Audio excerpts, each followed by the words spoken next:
slide-nya. Sampun Pak. Oke.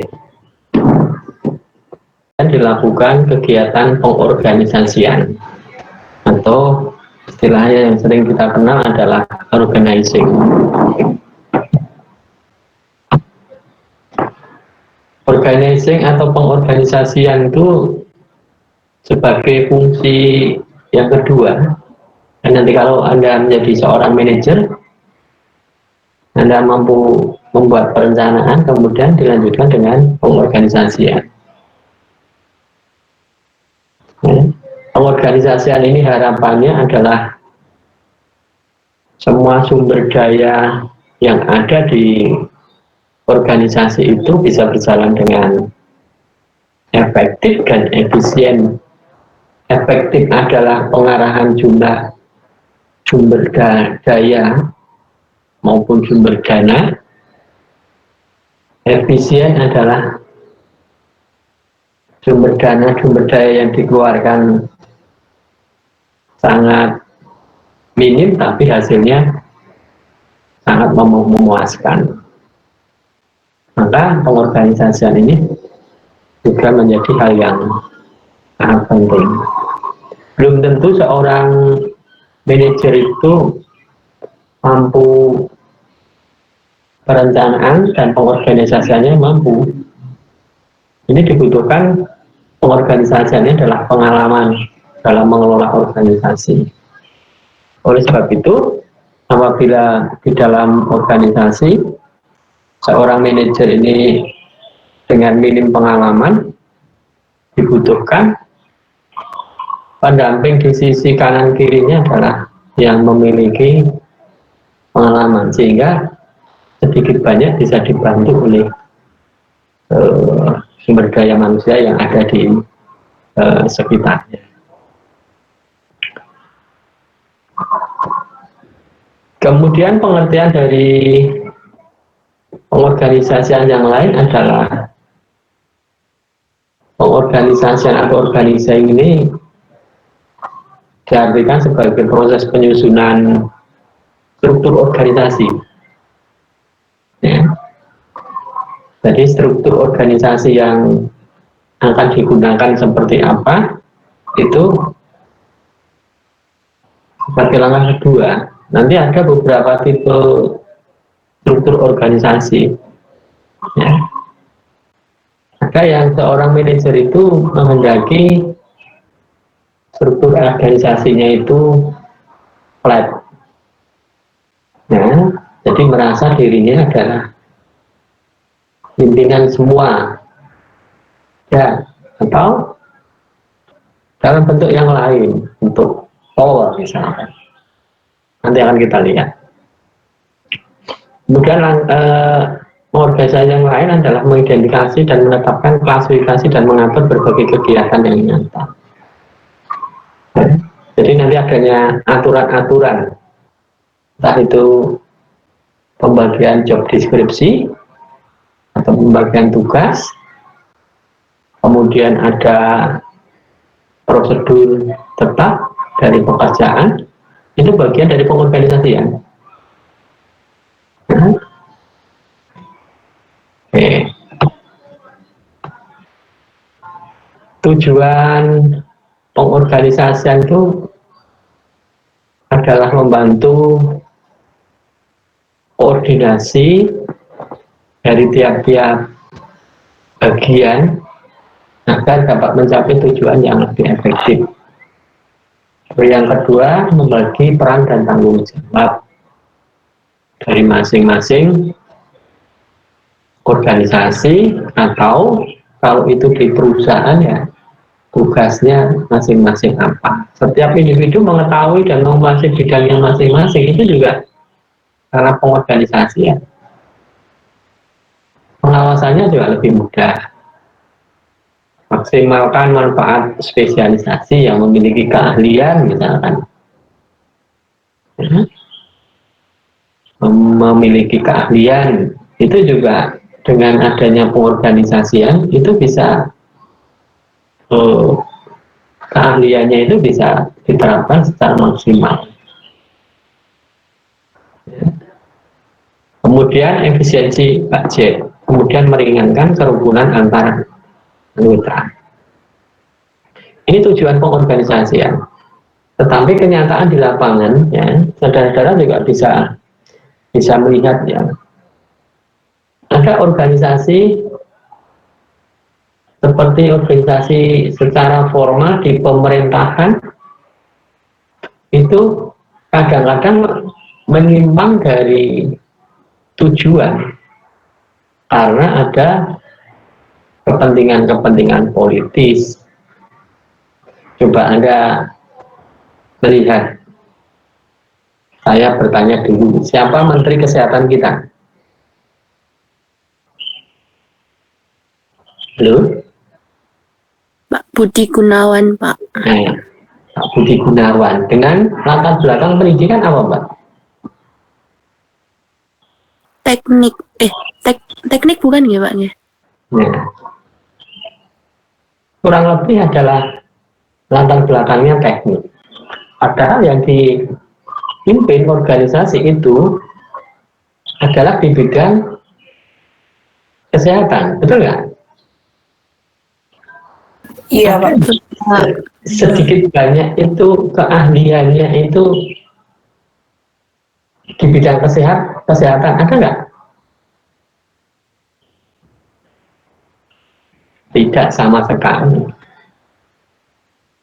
Ya, itu bisa terjadi. Ya.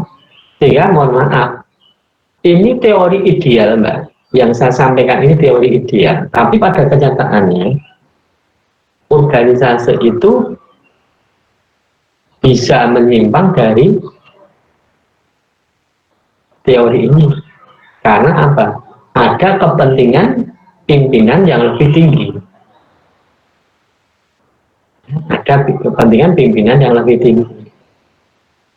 Saya yakin kepentingan yang lebih tinggi, misalnya dari Menteri Kesehatan, ya adalah ada kepentingan politis. Politis yang mana? Mungkin politis yang berkaitan juga dengan kesehatan. Karena dianggap menteri yang lama yang memiliki latar belakang di bidang kesehatan tidak mampu bekerja dengan cepat untuk kepentingan masyarakat. Ya, apa itu? Indonesia baru pada masa pandemi, pada 1 tahun yang lalu kita dihebohkan dengan munculnya pandemi corona. Berbagai upaya yang dilakukan oleh pemerintah melalui Kementerian Kesehatan, ya, sudah dilakukan, tetapi prosesnya lambat. Nah, lambat itu ada yang mulai dari budget, anggaran, serapannya lambat. Ya, serapan lambat itu serapan yang di bidang kesehatan, kaitannya anggaran pemihaan untuk mengatasi corona. Terus kemudian juga program yang lambat mengenai pengadaan vaksin. Itu dipimpin oleh menteri yang latar belakangnya di kesehatan. Nah, pimpinan yang lebih tinggi menghendaki program ini harus cepat. Maka diganti sumber daya manusia atau menteri yang latar belakangnya yang lain. Itu dianggap sukses. Nah, itu yang terjadi ya Pak ya. Kadang-kadang memang lepas dari latar belakang. Tetapi seorang manajer, logika teorinya memang harus memiliki keahlian yang dipimpin organisasi itu secara logika. Tetapi ada yang manajer yang sesuai keahliannya tetapi tidak mampu melaksanakan organisasi, tetap justru sumber daya manusia yang latar belakangnya berbeda tetapi sangat mumpuni. Nah, itu logika. Nah, sekarang apapun bisa terjadi, Pak. Hanya yang tidak bisa menggantikan adalah profesi. Profesi ya tetap profesi. Profesi dokter harus memberi prinsip pendelegasian wewenang, kemudian prinsip tentang kembali. Nah, ini nanti bisa dibaca sendiri. Nah, berikutnya adalah di dalam pengorganisasian adalah tentang struktur organisasi. Nah, yang namanya struktur itu menunjukkan adanya susunan. Kalau susunan berarti menunjukkan adanya hubungan yang berjenjang. Nah, antara bagian tertentu dengan bagian yang lain. Dan jenjang itu bisa linear, bisa jenjang itu bisa vertikal horizontal, ya, linear atau horizontal atau bisa hubungannya itu vertikal. Kita lihat struktur organisasi ini sebagai suatu susunan di setiap komponen pada unit kerja. Tadi Anda sudah sampaikan pada saat seminar, Anda dalam menyusun Renstra juga menyusun struktur organisasi. Nah, saya ngamati dari 4 kelompok itu, ada yang struktur organisasinya itu sangat jelas sekali, kedudukan dari apa itu Poskesdes misalkan, apa itu Posyandu. Ada yang di dalam struktur itu tidak nampak, mencerminkan struktur organisasi di tingkat kelurahan atau tingkat desa saja. Nah, itu. Jadi Renstra Anda tadi ada yang sudah bagus, ada yang masih ngambang. Tapi tidak apa-apa, tentang isinya sudah sesuai. Katanya kelemahannya justru terletak pada struktur. Nah, jadi sekali lagi, struktur organisasi merupakan susunan setiap komponen atau organisasi dalam suatu unit kerja atau suatu organisasi. Nah, struktur organisasi menggambarkan jabatan dan pembagian kerja. Nanti yang struktur letaknya di atas berarti memiliki tanggung jawab atau jabatan. Yang ada di bawah itu menunjukkan dia adalah unit kerja yang membantu pada jabat itu. Ya. Sehingga struktur organisasi menunjukkan spesialisasi pekerjaan. Kemudian menunjukkan koordinasi atau saluran perintah, kemudian penyampaian laporan,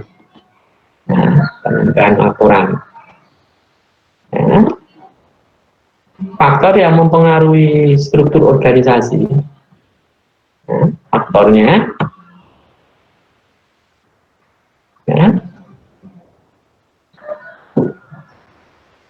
yang pertama adalah tentang strategi, kedua pemanfaatan teknologi, ketiga individu dari karyawan itu, kemudian yang keempat ukuran organisasi. Itu faktor yang mempengaruhi. Jadi strategi apa yang digunakan oleh manajer itu mempengaruhi struktur. Contoh seperti sekarang di pemerintahan ya, struktur organisasi di kabinet. Ya.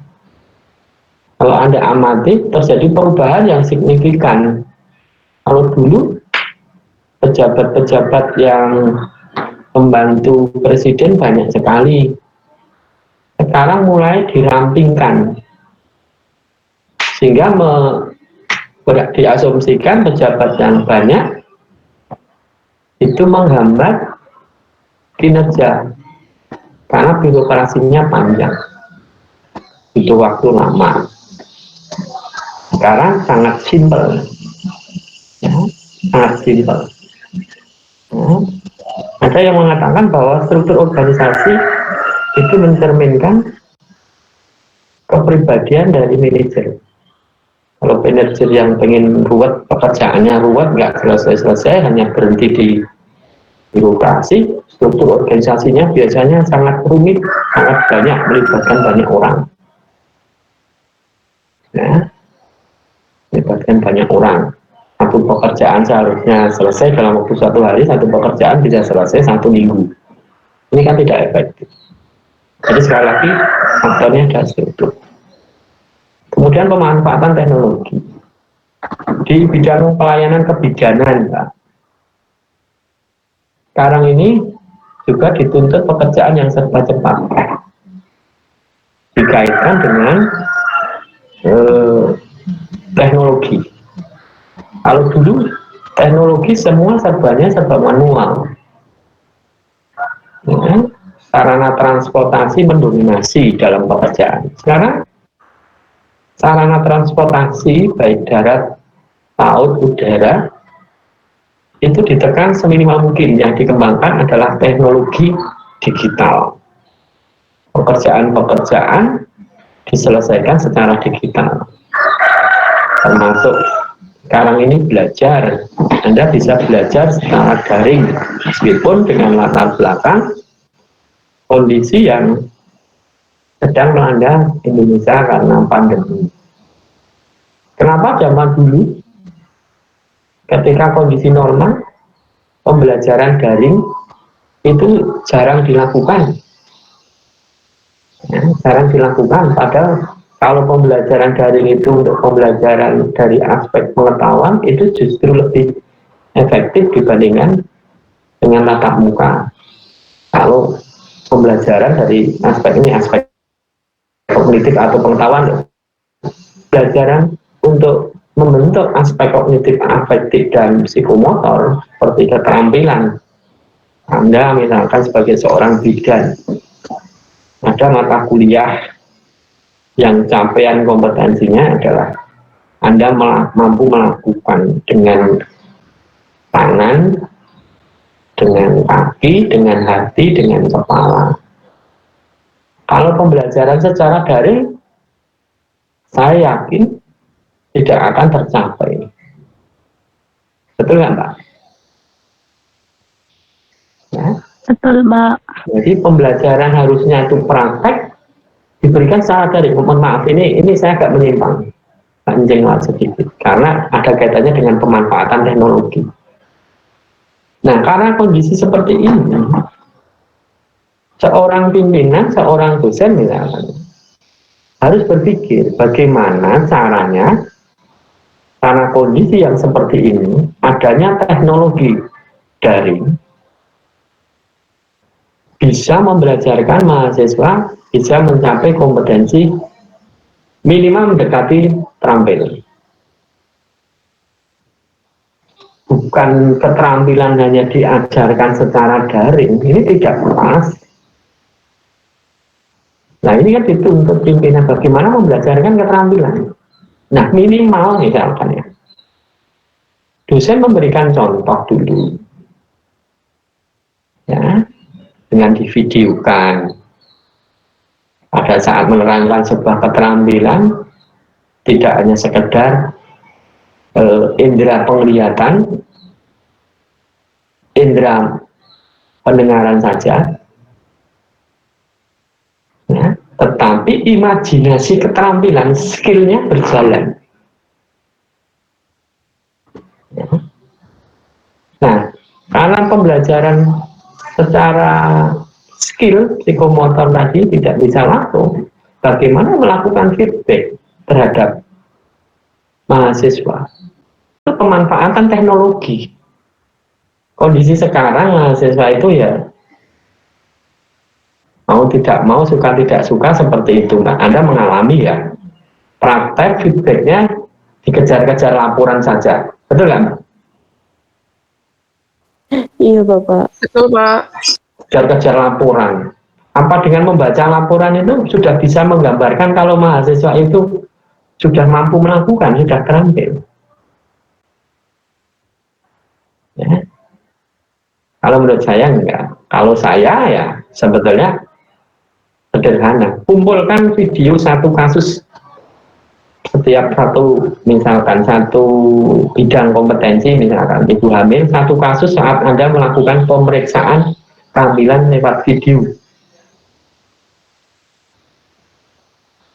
Persalinan satu kasus video, bayi baru lahir satu video. Ya. Kumpulkan, kalau tidak bisa tatap muka, kumpulkan via daring, diberikan feedback. Ya. Itu barangkali akan mendekati kondisi yang diinginkan kompetensi itu. Dengan cara apa? Pemanfaatan teknologi.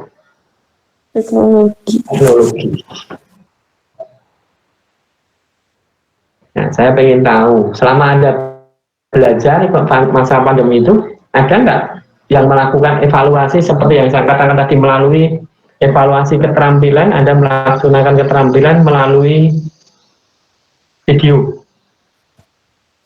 Sampai sejauh ini belum ada, Bapak. Nah, iya kan?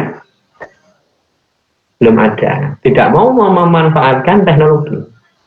Yang dilakukan hanya daring, kuliah, perkuliahan itu aja. Iya kan? Kemudian dari praktek-praktek, feedbacknya hanya kasus-kasus, laporan-laporan. Saya khawatir kalau ini nanti berjalan terus-menerus, kondisi itu berjalan terus-menerus.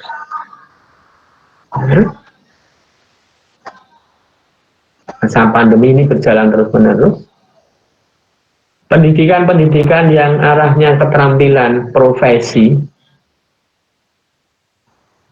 ya, kurang menguasai kompetensinya, kompetensi terampilnya, tetapi hanya menguasai dari segi pengetahuan. Jadi pinternya hanya pinter pengetahuan, tetapi prakteknya minim. Mungkin terjadi nggak? Mungkin, Mbak. Terjadi. Nah, ini sekali lagi, sebetulnya pemanfaatan teknologi ini sangat-sangat penting. Ya, sangat-sangat penting. Di Indonesia ini masih aneh ya, yang namanya belajar itu kalau belum ketemu dosennya tatap muka, katanya belum belajar. Betul? Kalau belum ketemu. Ya.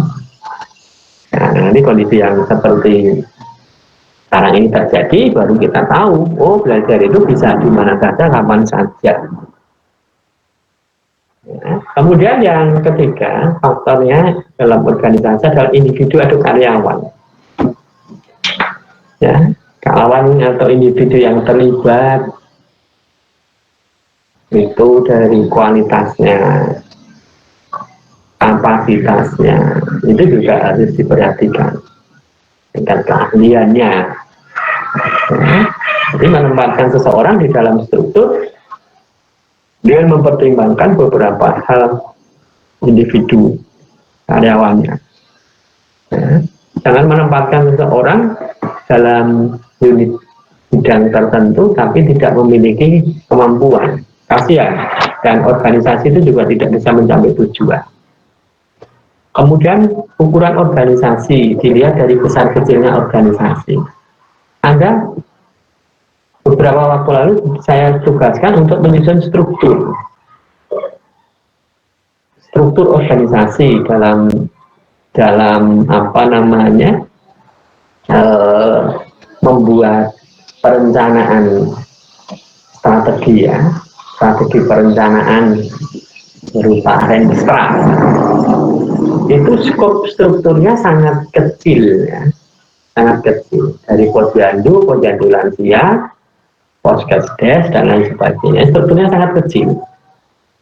Ya, hasilnya kalau strukturnya sangat kecil, juga strukturnya itu hanya menggambarkan satu bidang saja.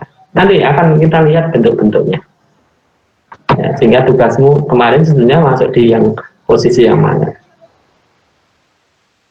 Ya, unsur-unsur struktur dari organisasi itu ada spesialisasi pekerjaan, ada standarisasi kegiatan, ada koordinasi kegiatan, ada sentralisasi maupun desentralisasi dari pekerjaan, ya. Kemudian ada ukuran satuan kerja. Ya, yang struktur organisasi yang Anda buat dalam Renta tadi, ada yang menggambarkan ukuran satuan kerjanya adalah SKPD, satuan kerja di pemerintah desa, ya, pemerintahan desa. Sebenarnya yang saya kehendaki bukan itu. Struktur organisasinya di bawah pemerintah itu, karena organisasi kayak Posyandu, Poskesdes itu sangat kecil, bahkan ini sangat independen, itu karena bentukan dari UKBM, upaya kesehatan berbasis masyarakat. Dan yang Anda buat adalah struktur organisasi formal pemerintahan, tapi tidak apa-apa. Nah, ini tentang struktur, ya. Oke, ya, bagan-bagan organisasi. Nah, ini bentuk bagan organisasi dari struktur. Tolong perhatikan dengan baik. Ada yang berbentuk piramid, ini piramida ini istilahnya. Menurut Anda yang bentuknya piramid ini,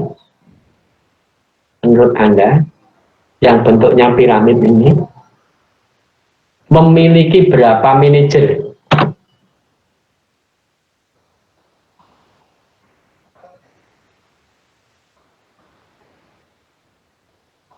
Halo. 1, Pak. Mana? Ini manajernya nih. Nggih. Ya, ada yang punya ide lain?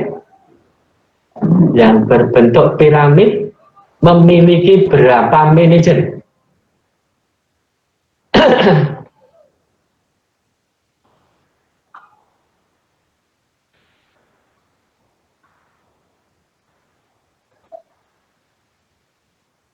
Halo.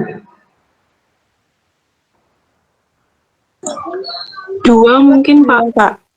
Mana yang 2? Menurut Anda yang 2 mana? Piramid yang mana? Menurut piramid mana? Yang kotak kedua itu Pak, kanan sama kiri. Kanan dan kiri. Oke, ada yang punya ide lain?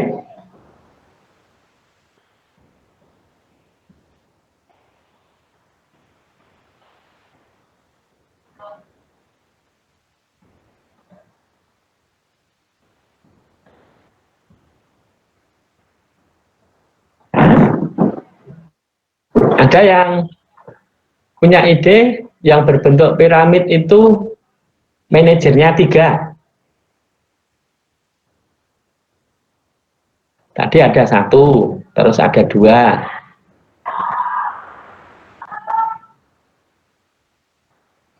Ada yang punya ide 3?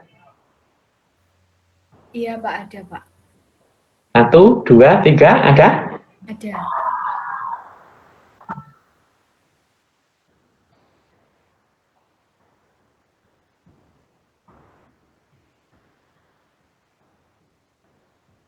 Ya, oke. Jadi yang tempat yang berbentuk piramid tadi, manajernya ada 2.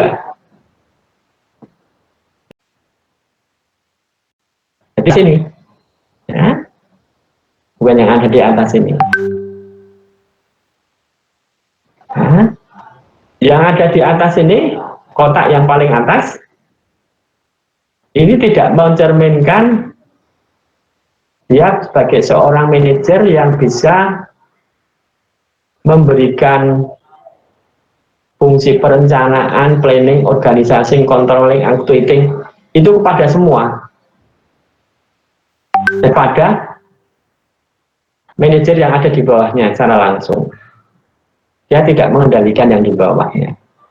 Karena fungsi kontrol pengendalian ini adalah dikendalikan oleh manajer. Maka yang mengendalikan ya dua ini. Makanya yang tepat, yang berbentuk piramid ini, manajernya ada dua. Tolong amati dan berbentuk vertikal. Menurut Anda, yang berbentuk vertikal ini memiliki berapa manajer?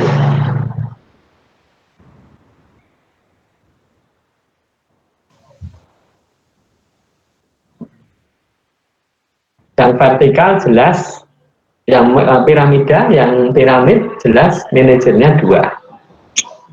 Kemudian yang berbentuk vertikal ada berapa? 3. Ada 3, tepat sekali. Ada 3. Ada 3. Bahkan ini garisnya lurus-lurus lagi nih. Ya.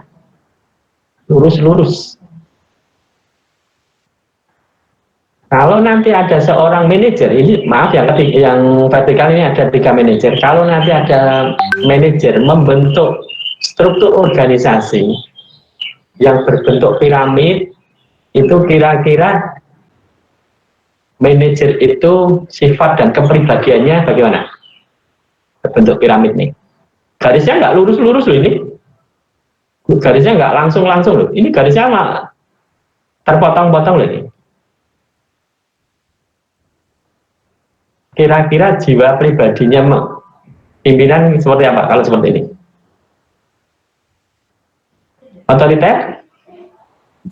Otoriter. Otoriter. Dibandingkan dengan yang vertikal, otoriter yang mana? Otoriter yang piramid. Nah, ada yang punya ide lain? Mungkin lebih otoriter yang vertikal, Pak, karena dia langsung ikut ke semua, mana ya? Jadi bercampur tangan semua ya? Iya. Oke, jadi tepat sekali idenya yang kedua tadi. Kalau yang vertikal ini menggambarkan kepemimpinan atau leader otoriter. Karena semua bagian ini bisa diatur, bisa diperintah, bisa dikontrol.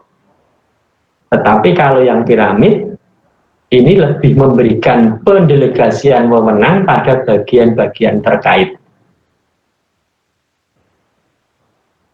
Ya, ini ada maknanya loh, garis-garis ini.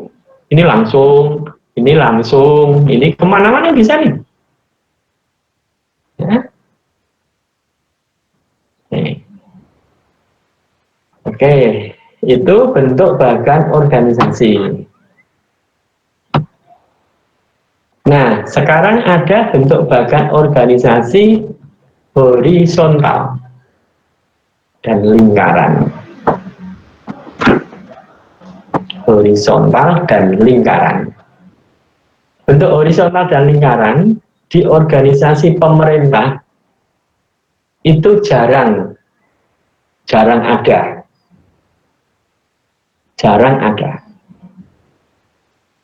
Nah, bahkan dijamin tidak ada lah di organisasi pemerintahan untuk horizontal. Ini banyak diterapkan di perusahaan-perusahaan kalau horizontal. Kenapa? Karena kalau di horizontal ini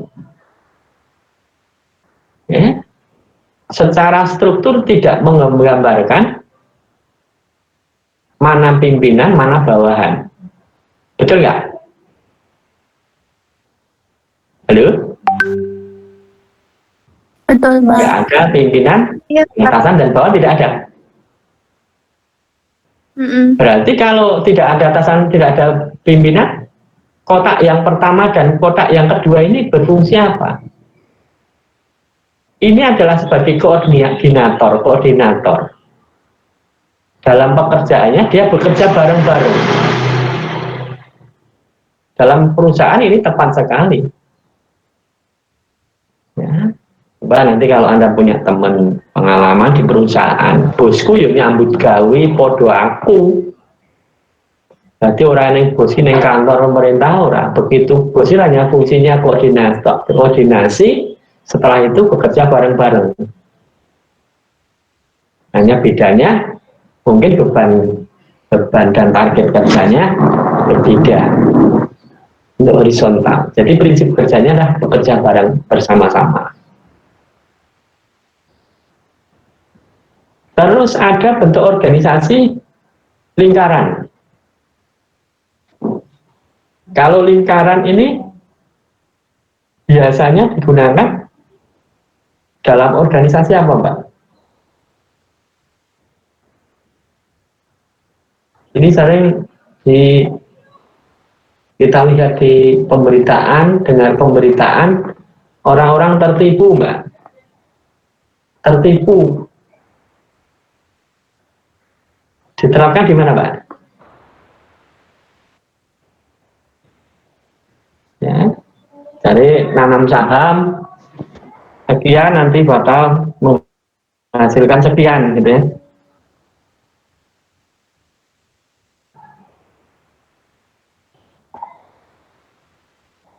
Ya. Belum, Mbak. Ya. Ini biasanya di koperasi.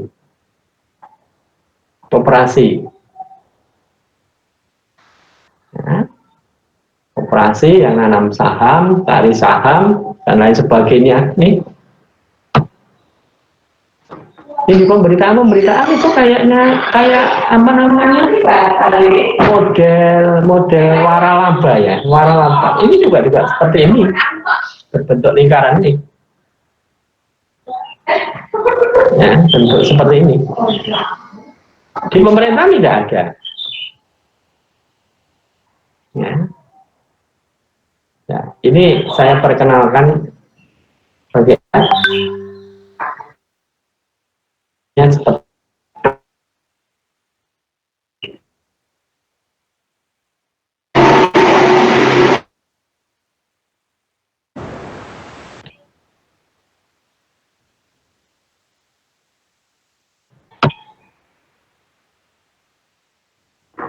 koordinasi dan rentang manajemen. Koordinasi adalah proses pengintegrasian tujuan kegiatan pada satuan-satuan yang terpisah. Ini kalau di organisasi tadi di kotak-kotak ini,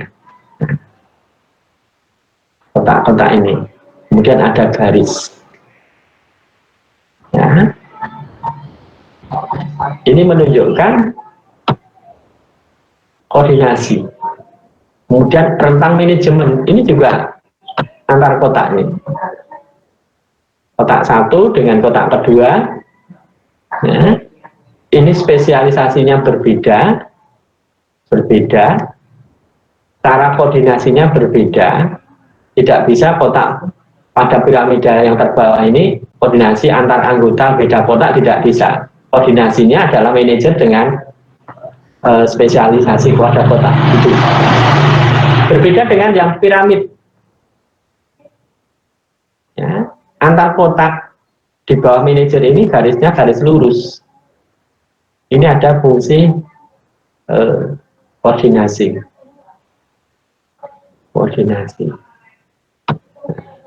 Itu koordinasi dan rentang manajemen. Ya. Jadi berbeda. Jadi sekali lagi kalau nanti Anda bekerja dalam suatu struktur organisasi, lihat strukturnya. Baru melihat strukturnya Anda sudah tahu. Bahkan garis-garis komandonya bisa dilihat di situ. Rentang manajemen dan koordinasi saling berhubungan erat. Semakin besar jumlah rentang, semakin sulit untuk mengkoordinasikan. Dimaksud jumlah rentang itu yang mana? Ini misalkan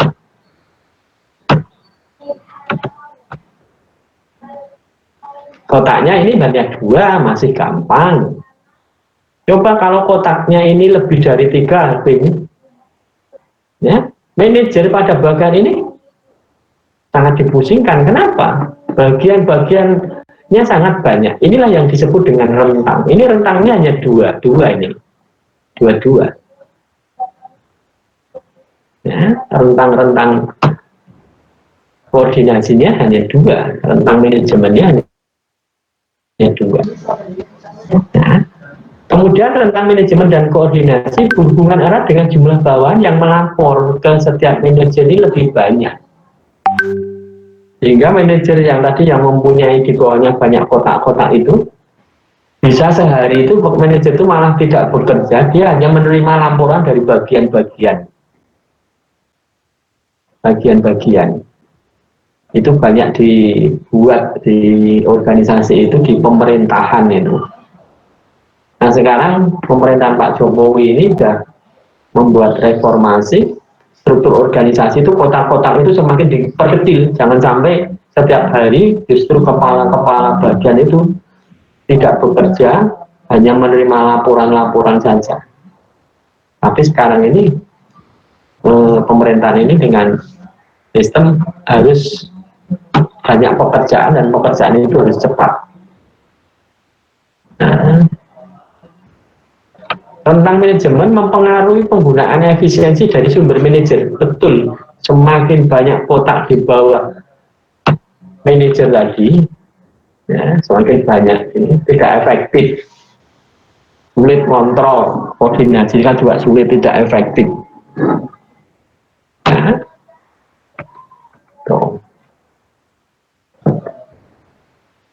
ini kalau terlalu melebar itu tidak efisien, terlalu sempit, terlalu kecil, ya, manajer tidak digunakan sepenuhnya. Misalkan kotaknya di bawah manajer hanya satu kotak, nah, bisa jadi yang manajernya itu malah nggak digunakan, yang digunakan ya malah yang ada di dalam kotak itu sebagai koordinatornya itu. Jadi minimal ada satu kotak, minimal ada dua kotak itu. Oke. Nah, semakin sempit rentang manajer, struktur organisasi ini akan berbentuk tol. Makin sempit. Nah, dalam pintas saja, cepat. Ini semakin sempit. Koordinasinya, rentangnya akan pendek. Semakin melebar, struktur organisasi ini akan berbentuk flat, datar. Pekerjaan-pekerjaan tidak nampak. Nah, Anda nanti bisa mengukur seberapa hubungan struktur organisasi itu dengan menggunakan rumus jumlah hubungannya berapa nanti ketemunya. Nah, misalkan ini, jika ada 5 bawahan, ada 100, nanti tinggal masukkan di rumus ini, maksudnya ini. Nih. Ini tinggal masukkan dalam rumus. Oke. Nah, ini sederhana. Hubungan antara rentang manajemen dan struktur organisasi, rentangnya datar, flat, hanya satu tingkat saja. Nah, satu tingkat. Rentangnya lebih tinggi 2 tingkat. 2 tingkat berarti ada 4 manajer. Ya, rentangnya tinggi, 3 tingkat, manajernya 9. Nah, ini maksudnya. Ini maksudnya ini. Ini 1, ini 4, 2, 3, 4, dan seterusnya. Nah, di dalam organisasi, struktur organisasi, kita kenal adanya wewenang dan delegasi. Wewenang dan delegasi. Wewenang itu hak untuk melakukan sesuatu, memerintah orang lain untuk melakukan atau tidak melakukan. Itu wewenang. Berarti kalau melihat dari struktur,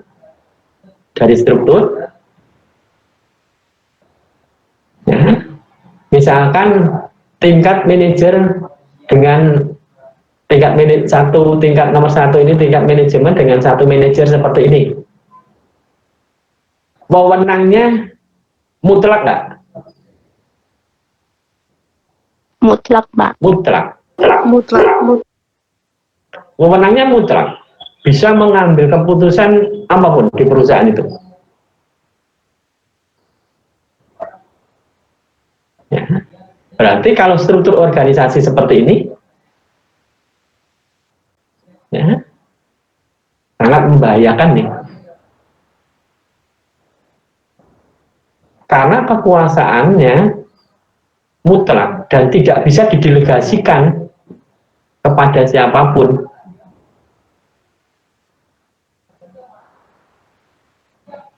Nah, model yang seperti ini kan zaman sistem kerajaan.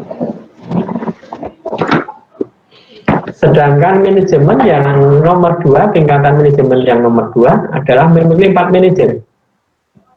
Yang punya kewenangan mana?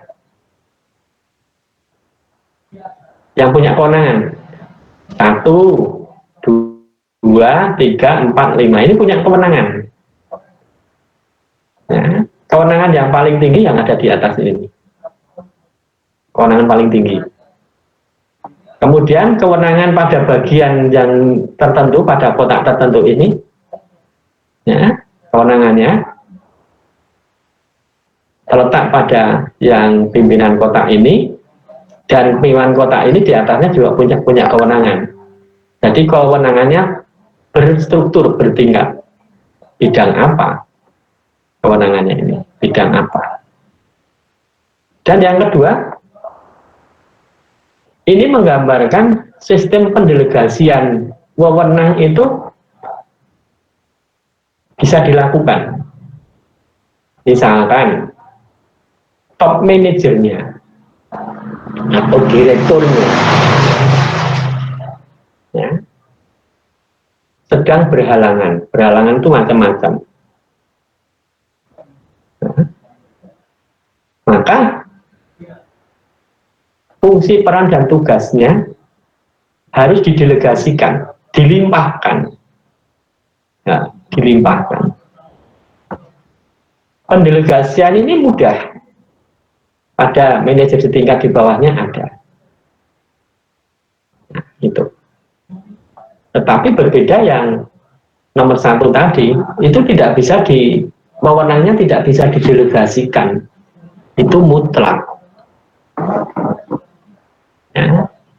Ini yang kita maksud dengan wewenang tadi.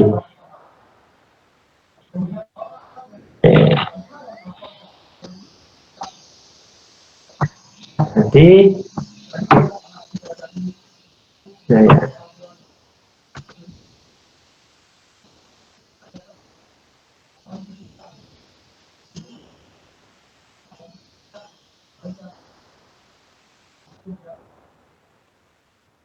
Jadi hak untuk melakukan sesuatu dengan memerintah orang lain, baik itu untuk dilakukan ataupun tidak dilakukan. Yang nomor 1 tadi mutlak. Oleh nomor 2 itu, jika berhalangan, top manager bisa wewenangnya didelegasikan.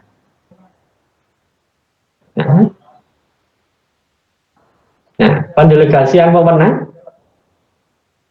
ya, ada yang memiliki anggapan, bahwa teori formal dengan pandangan klasik, wewenang itu adalah dianugerahkan. Ada karena dilimpahi. Bisa Anda lihat di sistem pemerintahan. Jika menteri itu berhalangan karena ada tugas negara misalkan, maka tugas dan wewenang menteri itu harus dilimpahkan kepada atasannya, kepada presiden. Presiden mendelegasikan wewenangnya, ya, kalau ada wakil menteri, ya wakil menteri ditunjuk langsung presiden. Ini ini sebetulnya teori formal dengan pandangan klasik.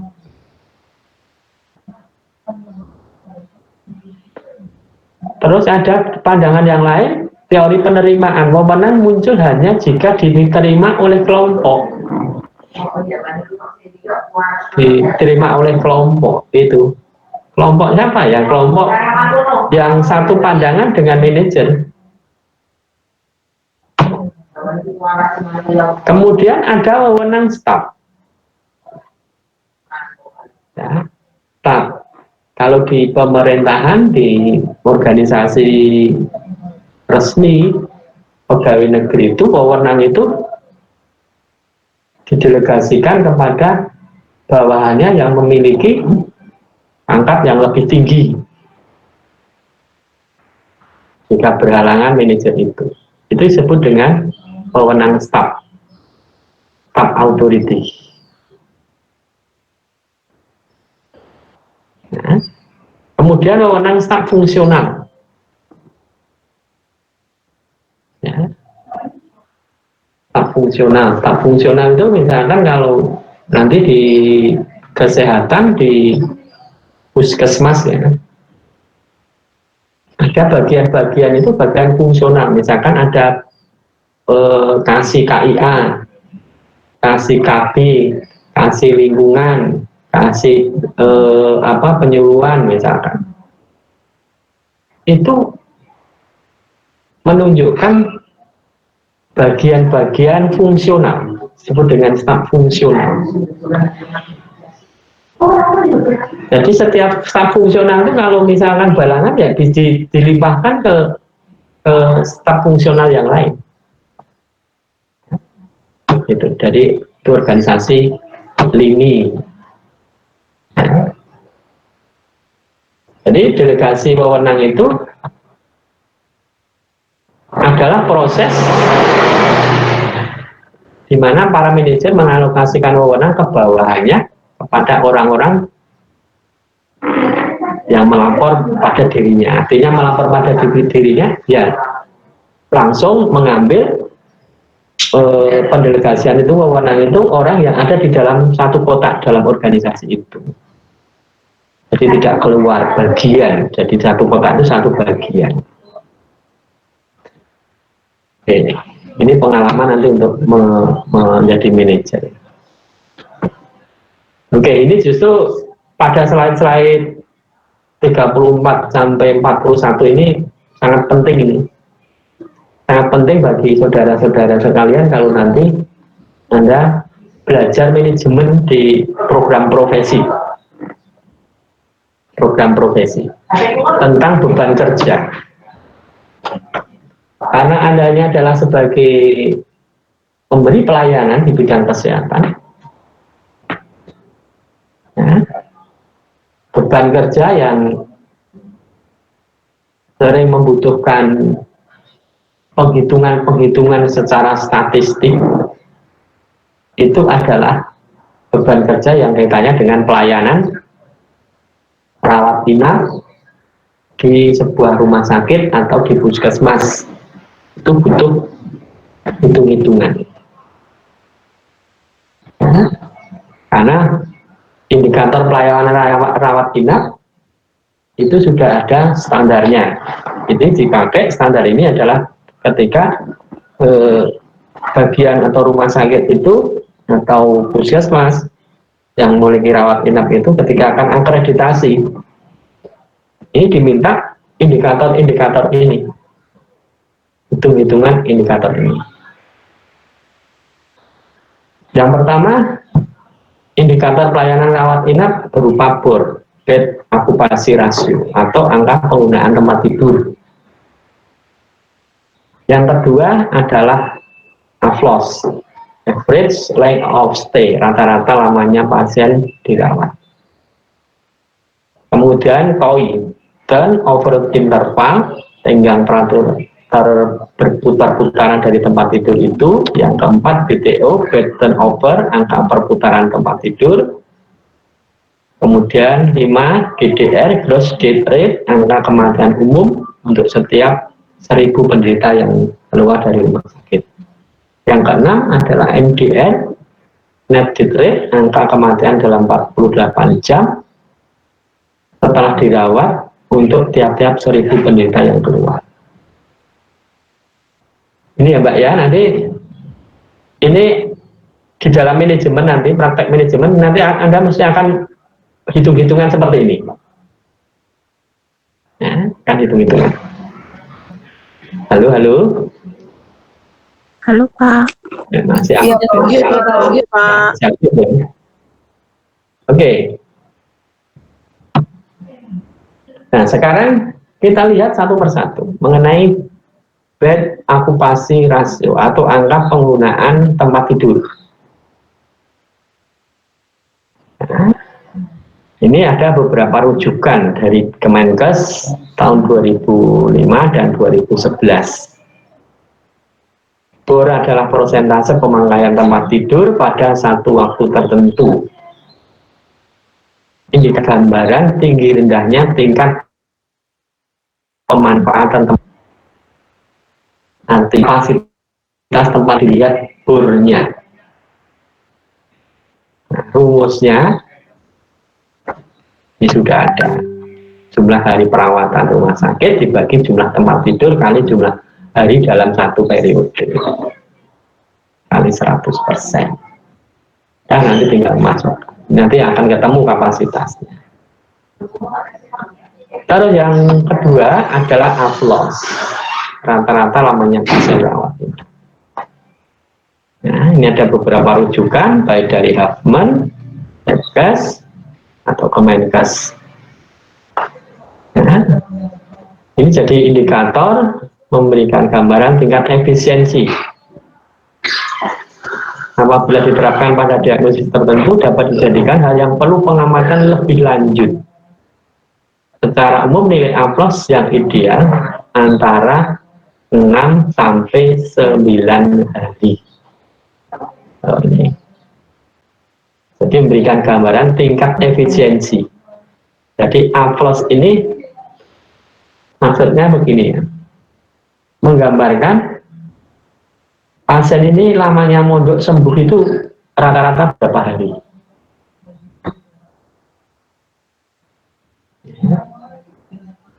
Ini. Jika nanti AFLOS ini lebih dari 9 hari, menurut Anda, kalau lebih dari 9 hari, kira-kira apa yang terjadi? Kalau misalkan AFLOS-nya nilainya lebih dari 9 hari.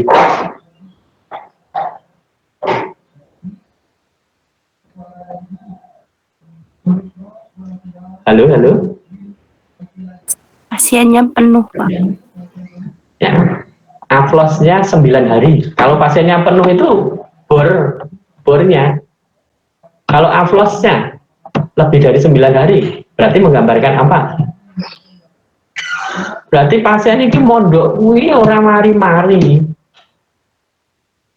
Tidak sembuh-sembuh karena lama tinggal di rumah sakit. Nah, kalau pasien lama tinggal di rumah sakit, itu kan ada tanda tanya. Kualitas pelayanan. Nah, kualitas pelayanannya buruk, bisa tingkat keseriusan penyakit itu tinggi. Tetapi sekarang ini tingkat keseriusan penyakit itu tinggi, pasien yang sudah opnam lebih dari 7 hari saja tidak ada perkembangannya. Rumah sakit itu diminta untuk merujuk. Jelas kalau ditahan di situ, harapan untuk sembuhnya itu tinggi karena tergambar bahwa kualitas pelayanannya di situ tidak mampu lagi.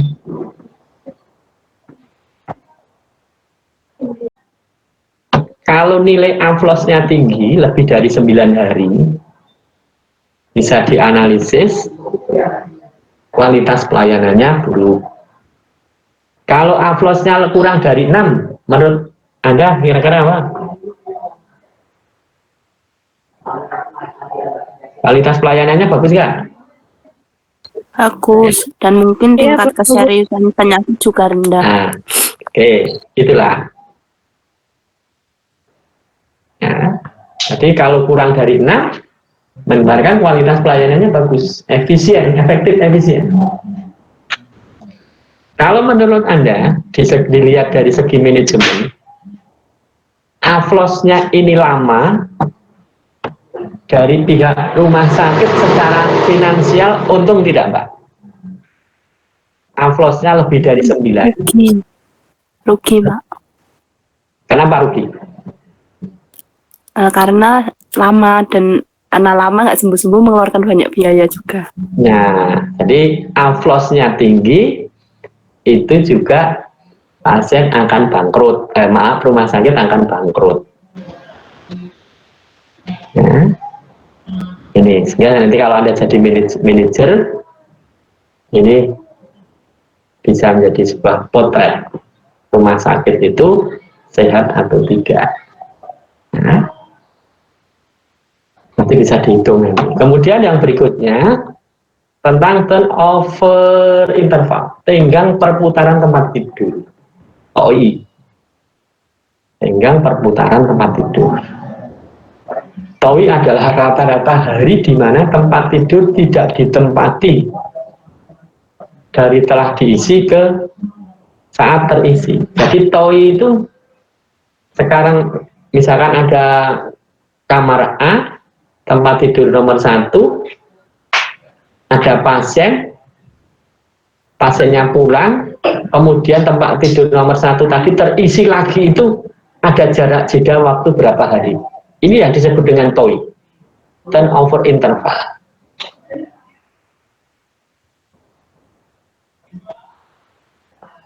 Misalkan, kalau tidak terisi lebih dari 3 hari, berarti menggambarkan apa, Mbak? Pasiennya banyak atau pasiennya sedikit? Sedikit. Sedikit. Jadi pasien tempat tidur banyak nganggurnya. Yang ideal itu, misalkan sore tempat tidur itu ditinggal pulang pasiennya, ya, jarak berapa jam itu terisi kembali. Itu yang rumah sakit yang untung. Secara hitung-hitungan, tempat tidur yang ditinggalkan tadi, sewanya sudah dibayar oleh yang ditinggalkan, kemudian yang datang penyewa lagi. Sehingga secara manajemen keuangan itu untung itu. Secara manajemen keuangannya untung. Karena satu kamar ada 1 hari disewa double. 1 hari disewa double. Nah, rumus TOI-nya nanti seperti ini. Kemudian yang berikutnya adalah bed turnover, angka perputaran tempat tidur, BTO. Nah, jadi frekuensi pemakaian tempat tidur pada satu periode. Berapa kali tempat tidur dipakai dalam satu satuan waktu.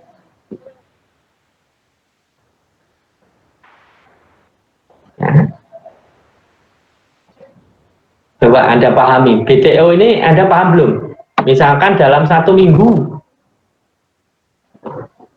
kamar A, tempat tidur 1, dalam 1 minggu, itu ditempati 1 pasien saja.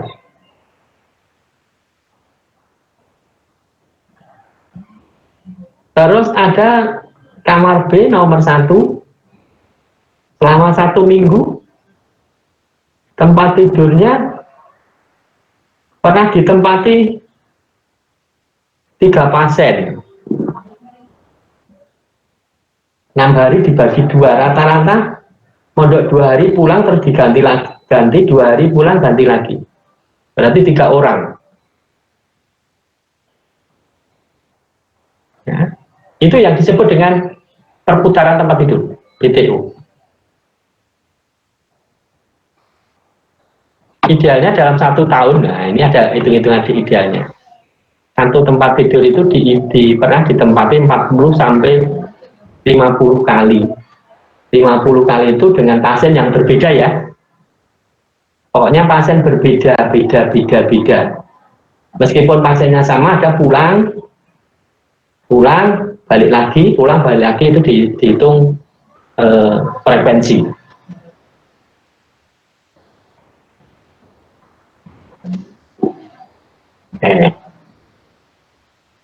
Ada pertanyaan sampai sini? Belum, Pak. Sementara belum, Bapak. Oke. Kita lanjut. Ini mesti capek ya. Oke. 2 slide lagi, selesai. Nanti bisa istirahat. Tentang GDR, gross death rate, angka kematian umum untuk setiap 1.000 penderita yang keluar.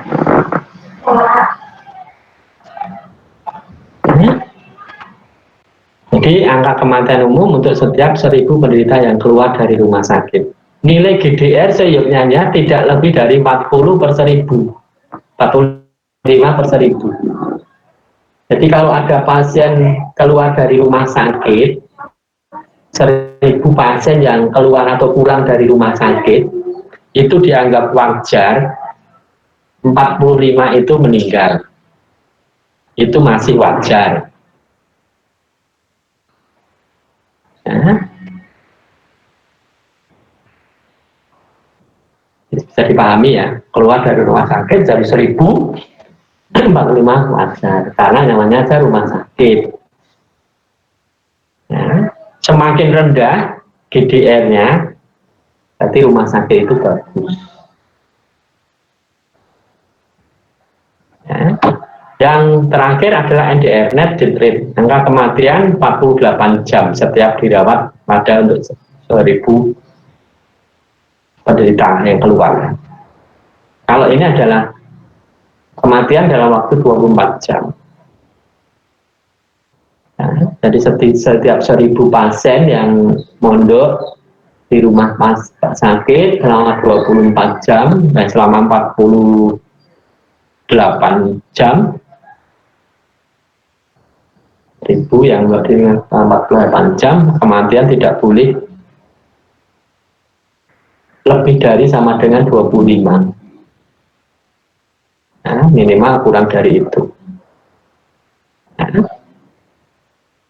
ini yang indikator-indikator pelayanan kesehatan yang ada di rumah sakit yang menjadi indikator bakunya.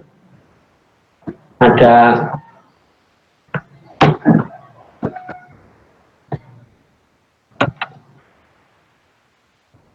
ini biasanya digunakan pada perhitungan ini untuk akreditasi ya. Sekali lagi, hitung-hitungan ini nanti wajib Anda bisa, karena nanti pada saat Anda profesi, Anda mesti akan menghitung-hitung ini. Diminta, baik itu tugas dari pendidikan ataupun di rumah sakit atau puskesmas untuk membantu menghitung ini. Oke. Sudah pada capek, ngantuk? Pak, izin bertanya. Oke, silakan. Berarti seumpama untuk indikator pelayanan itu seumpama tinggi maka akan dilakukan sidak. Apakah begitu, Pak? Kalau seumpama tinggi terus. Nah, seandainya indikator itu capaiannya tinggi ya, Mbak ya? Capaiannya tinggi itu capaian tinggi yang nomor 5 dan 6, Mbak. Capaian tinggi yang nomor 5 dan 6, GDR dan NDR-nya jika tinggi, ini bisa sewaktu-waktu, karena rumah sakit itu ada pengawasnya, ada sidak, dan bisa, kalau memang itu tinggi, bisa saja rumah sakit itu ditutup. Karena menunjukkan indikator yang buruk gitu ya, Mbak ya. Oh, enggak, Pak. Baik, Pak. Terima kasih. Gitu. Ya, baik, Pak. Terima kasih banyak, Pak. Oke, ada lagi? Kalau tidak ada, mungkin kuliah yang kedua ini cukup sampai di sini. Materi ini nanti saya kirimkan lewat PC ya. Baik, Pak. Iya, Pak. Ini untuk besok masih ada kuliah lagi. Saya minta pertemuan lagi besok hari Rabu toh? Iya, Pak. Ketemu lagi.